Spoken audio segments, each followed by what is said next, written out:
Hey everybody, Josh Sigurdson of World Alternative Media here, and we're doing another live news show, WAM headlines, and I'm just going to wait for a few people to tune in. This one, I'm probably only going to go maybe about 30 minutes on it because, I've been hard at work lately. Lots of crazy stuff going on. Outside of WAM too, I'm moving and all that, so it's been a little bit hectic. It's really hard for a person like me with my name to get lease, believe it or not. So it's been hard dealing with that and a whole bunch of other stuff. So anyway, just to get to the point, I'm going to do another one of these Freedom Minute report things where, I go through a whole bunch of different headlines and I do them as like individual reports within the live stream, and then I cut them out after and I put them up as separate reports. It's good for reach to do these quick reports and saves me a lot of time and gets me, or allows me to put up more content. So it's going to sound like I'm opening and closing the report each time. I am for the individual reports, but don't go away. I'll be talking to you right after. And I hope to take a few questions after I go through all of these. I shouldn't say all of these. I only have three main stories I wanted to kind of hit on today because there's no end to news stories. I'm going to try and cover as much as I can. I think John Snyson will be coming tomorrow to sit down and we'll do a whole bunch of video reports together. And I still have, believe it or not, interviews to put up from Anarchapulco. I did a lot of them, so stay tuned for that. But I'm going to go through these headlines. For those just tuning in again, I'm just going to open it up and I'm going to close it off, each individual small Freedom Minute piece. I know Freedom Minute is very cheesy. It's the best I could come up with. Just quick reports pertaining to freedom, but using everyday news stories. So when I sign out, that doesn't mean I'm going anywhere, so don't go away. So let's get to this first report. All right.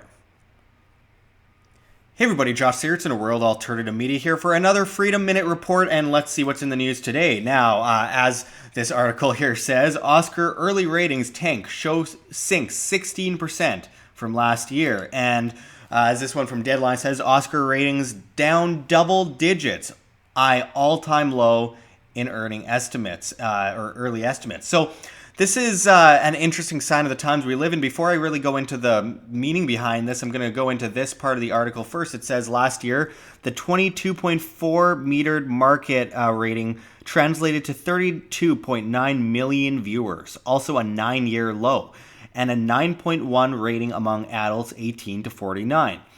We will update with viewership and demo numbers when they become available later today. And as I've got here written down, last night's ceremony, which aired live from 8 p.m., 11:45 p.m. Eastern, drew an 18.9 live plus same-day rating in the metered market households. That was off 16% from last year's 22.4 rating, which was a 9-year low. The 18.9 appears to be an all-time low for the Oscars, well below the previous low ratings point logged with the 2008 telecast, 21.9, hosted by Jon Stewart, when No Country for Old Men won Best Picture. Now, you can see by the look of the stage here, we got all these snobby leftist, celebrities, super privileged people, standing on a stage full of crystals, talking about how underprivileged so many of them are, and how we, the individual, the average working person, etc., man, woman, child, etc., we should be ashamed. We should really be ashamed. Now, there's a reason why these ratings are so low, and it's quite simple, really. The bread and circuses are over, folks. It's coming to a close. Back before Rome burnt, we saw the bread and circuses, and it was a distraction from that which went on around them, whether it be monetary or political. Well, now we have such a low amount of people watching the NHL, NFL, anything really for that matter, because of the politics involved in it as well. Like it's supposed to be a distraction. All these politics getting involved just shoos away a vast amount of the audience. In fact, probably more than half of it. But all that aside, we're seeing a huge drop in ratings for football and other sports. We're seeing a huge drop in revenue for Hollywood. We're seeing a huge dropout for the mainstream media. We're seeing a huge, viewership rise among the independent media community, so much that YouTube's purging people and pushing people away and all that kind of stuff. So it's gotten to a point where the bread and circuses are over. The distractions don't work anymore. And that means only one thing. People are pissed off and something's happening. It's hard to say what it is yet, but when you see a whole bunch of angry people, even if they're wrong, like the Antifa and then the Nazis clashing and the infighting instead of fighting the real enemy, that's all bad in the short term. But in the long term, really, I mean, it could also still be bad if people revolt in the wrong direction. But mostly it shows that people are angry, and eventually they'll stop matching up with identity. Out of desperation, they will have to be looking towards true belief and ideology. Rather than just regurgitation, which we see so much because of mainstream media, etc., even though it's going down the tube. So this is a huge event to behold, and I think we are seeing the beginning of something massive as, you know, the dollar starts to head in a downward trajectory. All fiat currency eventually reverts to its intrinsic value of zero, always has, always will. Stock market sees ups and downs, lots of volatility, but it looks very reminiscent of 1929. September, especially 1929, before the October 1929 massive crash. Anyway, there is instability coming from all sides. And the Oscars are just pushing salt in the wounds when all these rich people, all these incredibly privileged people are standing on this crystal stage telling us how ashamed we should truly be. Yeah. It's not going to work out for them long term. The bread and circuses are over, the distractions are over, and let us make sure that liberty does indeed prevail. So until next time, this was another Freedom Minute Report. This is Josh Sigurdson signing out from World Alternative Media. Find the truth, be the change. All right, I'm back. Okay, so there's another one down. I'm just looking at these other stories. The next story is a bit more extensive, so gotta get real into that. But anyway, for those that are just tuning in, I'm doing these Freedom Minute reports on the live stream. I'll be taking your questions soon. Basically what I'm doing is working on these 3 independent individual stories that I'll put up also after. So when you hear me sign in and sign out of, you know, these reports, doesn't mean I'm going away or anything. Stay tuned. I will be taking your questions, mostly super chat questions, because once we really get going with the questions, there's so many questions that come up that it's impossible to read all of them, but I'll try to do as much as I can. So yeah, stay tuned for that. We will get into more. And again, like I mentioned earlier, John Snyson is coming tomorrow, and we're going to sit down and do a whole bunch of reports. So stay tuned for that. We are really digging into a lot of things like the Canadian budget, a lot of banks, a lot of issues across the world that we are facing. It never ends. And I mean, our job would be over if it ended. And I have to admit, I love my job, but I would prefer it to stop. It's just so much you can't even wrap your mind around it most of the time. You go to do one story and it's updated 50 times before you get it up, and there's about 1,000 stories that are significant a day. So I just tend to dodge most of the stories that other people have already done a whole bunch on, because I feel like there's no point in me just repeating what other people do for views. I want to report on things that aren't being reported on, or at least expand on things in a way that they're not being expanded upon. So let me look at this next report. I'm getting ready right here, and then I'm going to go into that. Got my setup here. Oh, man. Okay. So I'm going to open this up and see how this goes. Again, I'm editing live, so it's not the easiest thing to do, but it is easier than having to go through everything later on and edit everything separately and process it. It takes forever. The whole process of getting videos up takes a very long time. Anyway, let's see if I can get all of this right. Okay. Hey everybody, Josh Sigurdson, World Alternative Media here for another Freedom Minute Report, and today we are going to talk about the top 4 anti-freedom moves by Trump this week. And for the past 2 years, many libertarians have defended Trump to exhaust, claiming that, you know, he's trying to destroy the political and banking establishment. Of course, this doesn't make sense. Sure, he's said some great things, as most politicians do. Sure, he went many steps further when it comes to calling out Marxists, but after all, the establishment is smart. Inefficient? Yes, but smart. Throwing a puppet like Clinton under the bus and calling Bill a rapist is a small sacrifice when it comes to growing the global order through the military-industrial complex, the police state, and the global central banking cartel. Something to keep in mind. Now, here's a couple of super anti-freedom moves by Trump this past week alone. Number 4, he's put a 25% tariff on steel. This is an attempted trade war with countries like China, but in the end, it is a tax on Americans.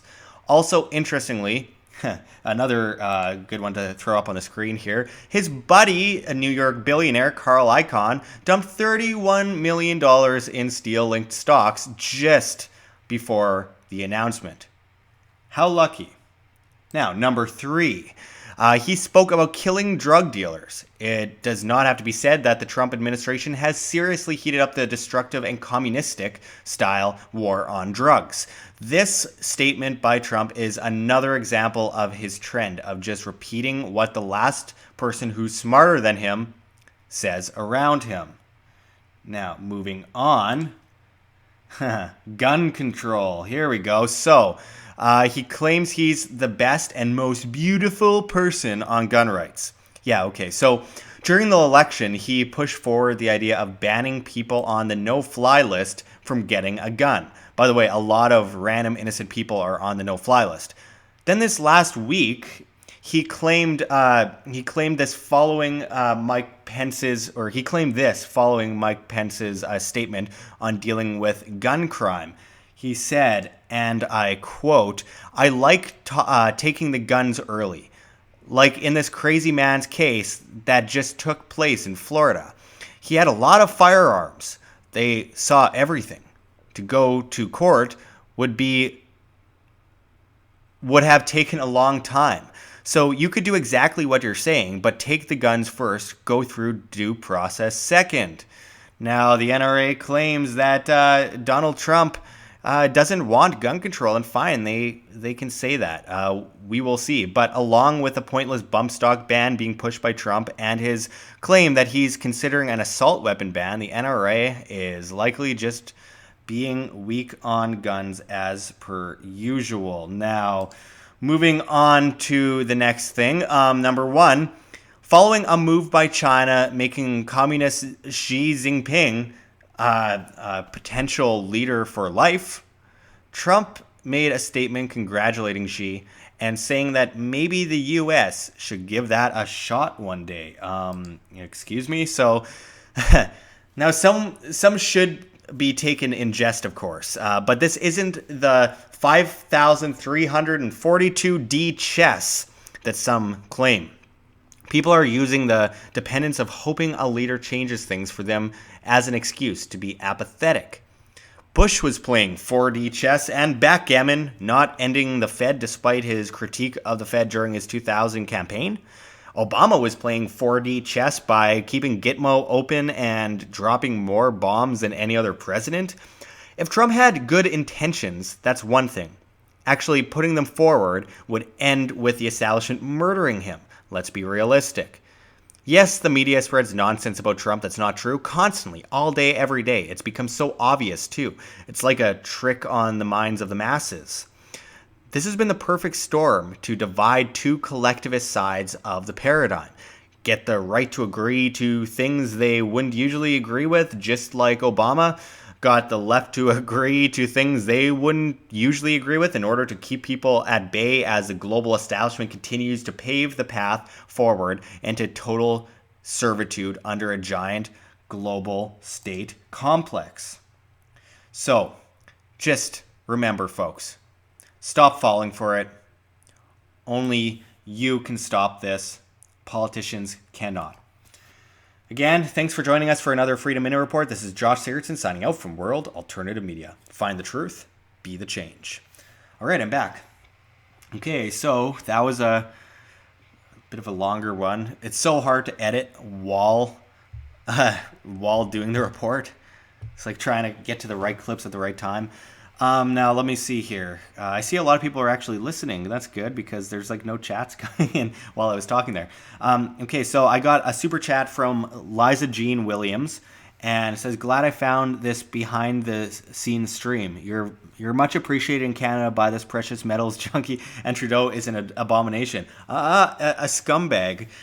I appreciate that, Lezagine. I really do appreciate that. I really appreciate the super chats. It means a lot. It helps us because YouTube is really shutting us down right now. They're shutting down basically everyone. And, it all comes down to individuals supporting things with public demand, individual demand, rather than, government force and coercion and, manipulation of the markets and all that craziness. So I really appreciate the super chats. And yeah, we do these little live streams as much as possible. It's a bit difficult to do them because I have to edit live and it just gets above and beyond after a while. But we got one more report that I'm going to do, and then I'm going to take more of your questions. Send in the questions if you want. So I'm going to, like I mentioned, I open it up and then I close it off. Don't go away. I'm still here. I'm just cutting it, like Liza Jean said, behind the scenes, cutting it, because I'm going to be putting up these videos later on as independent reports, because it saves me a lot of time having to edit everything. So I just edit it live. The next one is a little entertaining. Let me just highlight what my notes here. So I got them all ready. And, when I do videos with John, I never have any notes. But when I do it by myself, it's a bit more difficult because I'm not bouncing ideas off of John. So I have to basically just wing it and go and think of things as I come to them. So it's not easy. Liza Jean says, Obama got the Peace Prize. Who needs comedy? Yeah, I know, exactly. And Henry Kissinger got it too. And David Rockefeller, I believe, got it. A lot of insane psychopaths got the Peace Prize. I believe that you should be calling the Peace Prize the Murder Prize at this point. Philip Kennedy says, nice work, Josh. YouTube, Facebook, and Twitter have crushed our stuff. Absolutely. They're purging people. And YouTube says that they accidentally deleted a whole bunch of conservative channels. Now, I'm not a conservative, but, when it comes down to it, they are doing just that. They're trying to push a Marxist agenda, and that's quite clear. Now, they might even be doing something a bit more in-depth and trying to create a psychological warfare among the masses to divide them and drive them against each other, to fight each other instead of the real enemy, which is most likely what they're doing with this whole YouTube thing, because they make the conservatives feel more like victims, and then they, they play up all this, the warmongering and destruction of Middle East, and then bring in refugees that, are family members of those that they armed and funded and killed and etc. Put them on more welfare than everyone else, and then piss off the left when, they have all these conservative outlets calling out that as, wrong, and the culture war. It all comes full circle. They try to do everything they can to drive us against each other. So, let's see about this. I'm going to start off this next report, and then I'll be back, so don't go anywhere. Ask me some questions. The super chat would be great because we're getting crushed by YouTube, as I mentioned, and it allows me to also see the comments better because there's a lot of stuff coming up. Anyway, so going on to this next one. Just make sure I got a good grasp of this, and okay, I should be good. Hey everybody, Josh Sigurdson, World Alternative Media here for another Freedom Minute report, and let's look at this story here. So, as Global News says, Canadians preparing to bid adieu to Trudeau? Well, who would have thought? If a federal election were held today in Canada, Justin Trudeau and the Liberals would lose to the Conservatives, according to a national polling by Ipsos for Global News. The Liberals would generate 33% of the vote, while the Conservatives would get 38%. Trudeau's party has dropped 5 points since December, while Andrew Scheer's Conservatives have climbed 7 points. The New Democrats would be third at 21%, and the Green Party taking 5%. So I think something that's important to point out here is that none of this matters. Democracy is simply two wolves and a sheep deciding what to have for dinner. The majority enforcing its will on the minority. Besides that, it's not even the majority in Canada's case. It's the minority enforcing its will on the majority. Recently, we mentioned that Trudeau's approval ratings are at an all-time low. They had fallen to 37%, the same as Harper's in his 9th year. Now, the problem isn't Trudeau, though. Trudeau is a scumbag and probably doesn't know how to tie his own shoes. It's government, though. And central planning to begin with. You won't fix problems likely started by government with more government and further extortion. Let's snap out of this Stockholm syndrome and instead of looking for a new politician every election. Rule ourselves instead and look to ourselves for the answer. We as individuals can change the world rather than lay apathetic, waiting for some liar criminal in a suit to do it for us whilst pointing a gun at our heads. So my main point coming out of this is liberty is life and responsibility is liberty. Let's stop falling for the same old paradigm over and over again of organized crime. And this has been another Freedom Minute Report. And until next time, this is Josh Sigurdson signing out from World Alternative Media. Find the truth, be the change. Okay, I am back, and we are over 100 viewers watching right now. I thank everyone for tuning in. As I was mentioning to those that were already tuned in, I'm doing quick reports called Freedom Minute Updates that I put up later on as individual reports in the live stream. I've now finished that, and now I'm going to be taking questions. So make sure to send your questions in. Let me know what you want me to talk about. I'm going to be on for another, I'd say, 10 minutes or so because I still got a lot of stuff to do. I'm dealing with a lot of stuff right now. Oh, man. I got to call back my new landlord. It's just crazy. Missed 2 calls from him. Oh, that's great. Right as I'm trying to sign the lease. Anyway, I'm going to speed this up then a lot. So ask your questions, and I'll try and get down to as many of them as possible. Let's see. Just looking through some of this stuff here. I see a lot of comments, not a lot of questions. Let me look on STEEMIT quickly. Not seeing much. The Watcher says true dope is disgusting. Canada needs to get. Yeah, I'm not gonna read that out loud. Oh man. GBS63 says, "Hey Josh, I saw you had done a video with Tim Moen. Just curious, are you libertarian or anarchist?" Well, it's somewhat synonymous. So there's libertarian minarchist, and then there's libertarian anarchist. So basically, I'm a voluntarist. Some might call that anarchy. There's so many watered down versions of the word anarchy that it's hard to really say one thing or another because it could be wrong either way. It's very difficult to really put it in perspective for people because a lot of people have different views, and I'm certainly not like one of those commie, dirty, quote unquote, ANCOMs that, blow up buildings and start fires and beat up people for being a different race than them. That's so collectivist, and then they want to overthrow the business leaders. Like that's fascism, really, using government to take over business and stuff. It's a cross between fascism and communism. It's just very hypocritical. Anyway, I'm a voluntarist or an anarchist, but an anarcho-capitalist. So I believe in free market individual demand, the true form of democracy, which is individuals deciding as individuals for their dollar, with their dollar. So yeah, I'm a libertarian and an anarchist and a voluntarist. They are all synonymous, but then there's also, like, libertarianism is just to believe in individual liberty. And in my opinion, differing from the minarchist libertarians, I believe that individual liberty is life itself and the preservation of life and the absence of force other than, in self-defense.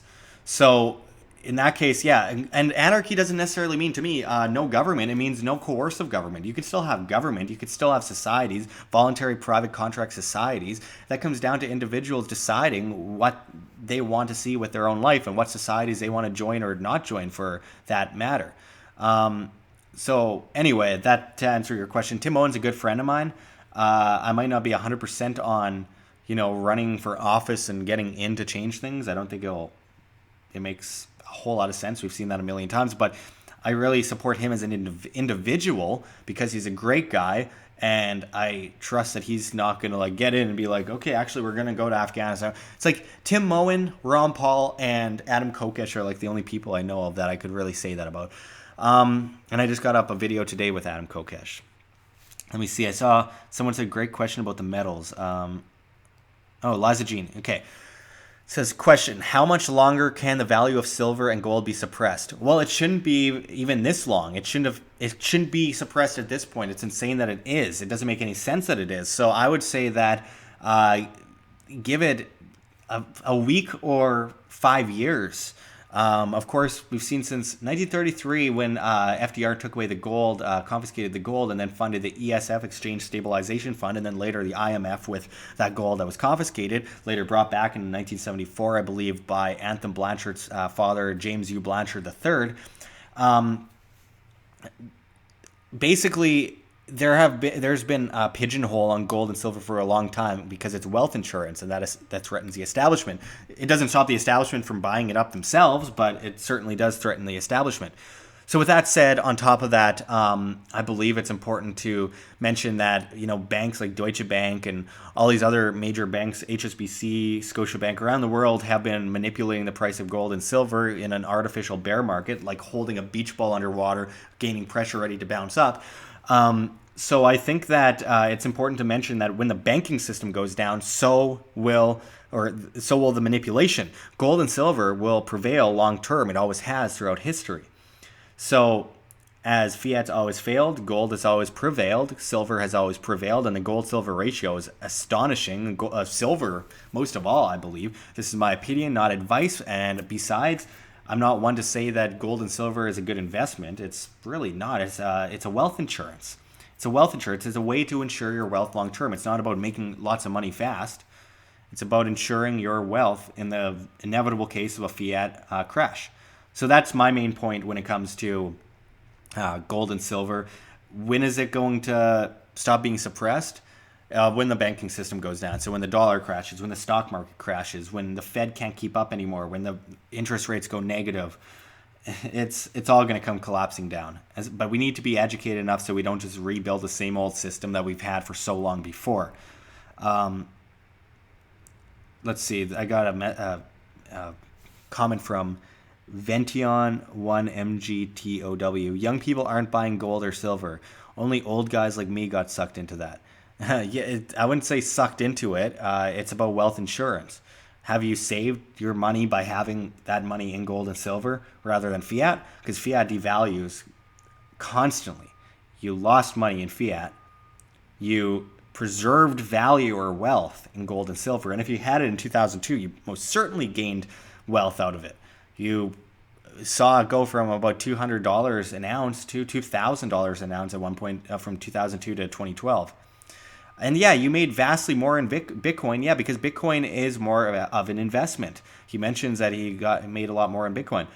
Yeah, and gold and silver is wealth insurance. It's not meant to be making lots of money fast on. It's meant to insure wealth. Bitcoin is much more speculative. It's not as safe. It's great. It's amazing. It's innovative. It'll always be growing. Blockchain has just begun, and whatever replaces blockchain after on the free market is amazing. But I think that gold and silver are wealth insurances. So let's put them in different piles and look at diversification of wealth as well, because it's important to not just have all your eggs in one basket. You have to look at many different ways to keep your wealth safe, because in the end, diversification is an amazing thing. And that's not just capital gains, that's cash flow as well. And looking towards cash flow is a lot less like gambling. But the blockchain is just starting to be innovated on, and it's unbelievable the future that it has, and that which replaces blockchain in the future on the free market, like I mentioned, that which is better, that which has more individual demand, that which has more fundamental value. That's a great thing.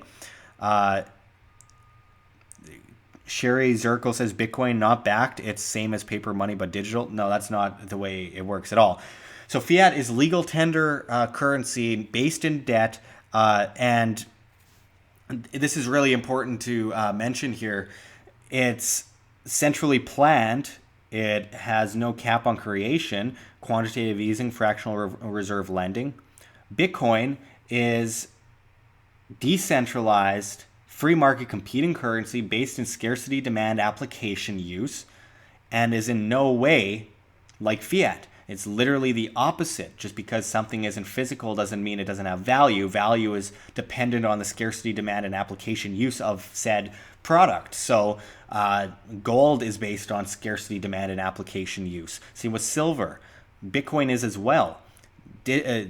Using digital technology is incredibly important to the future and has a lot of, it provides a product. So that's important to remember. Fiat and Bitcoin are completely opposite from each other. Now there is centrally planned cashless currencies being pushed up. Don't mix them up. They're not the same thing. It's unbelievably dangerous. The SDR, special drawing rights at the IMF, they want to implement cashless, centrally planned cashless into the SDR, and that is going to lead to the world currency of the future, and that's incredibly, incredibly dangerous. So we need to understand the differences and not fall for the psyop that James Corbett goes into so much when it comes to Bitcoin, blockchain, digital currency.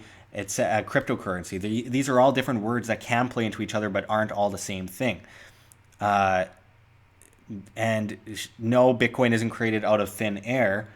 It's created by mathematic fundamentals, by an algorithm that's halved frequently and will finish in 2140. Sorry, 2140.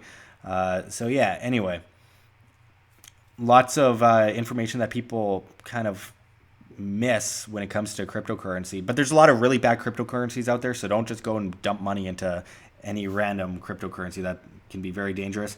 Vention1 MGTOW sent a $10 super chat saying thank you very much. I appreciate the questions and I like being challenged.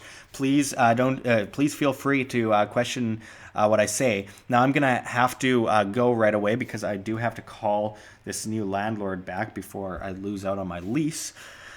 I just work nonstop every day.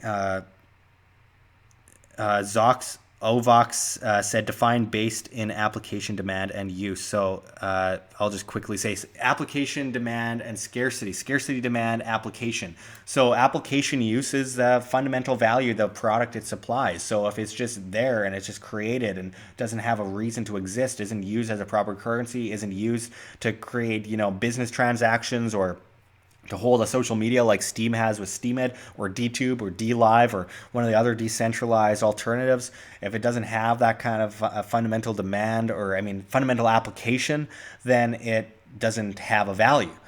If it's just speculative, then it has a short-term value that teeters off and could crash to almost nothing. So Bitcoin has a lot of fundamental value. It went down for a while there with bad fees, but the fees are gone and we are back at it again with a higher volume, but like almost nothing for fees. So that means that the application use a fundamental value through SegWit, etc., using it as a currency is back, and businesses are going to start using it a lot more. So that's very important. Finishing it off, GBS63 says taxation is theft, and I absolutely agree. Taxation is theft, taxation is extortion, taxation is robbery. Break free from the paradigm, folks. Rule yourself. There's only one person in this world that you truly have control over, and that is yourself. And without that, you do not have liberty, you do not have life. That is a basis of life itself. Freedom and individual responsibility. Do your own due diligence, and until next time, thank you so much for tuning in, everybody. Make sure to subscribe and press like if you haven't already, and make sure to subscribe to my other channel, Josh Sigurdson, on YouTube. That is Josh Sigurdson on YouTube, because I do have a backup channel that I'm starting to put more effort into because I am a little bit concerned about being purged in this recent purge on YouTube. So anyway, check me out there, and until next time, thanks for tuning in, everyone. I really appreciate it. You guys are all awesome and you keep me running. This is Josh Sigurdson signing out from World Alternative Media. Find the truth, be the change.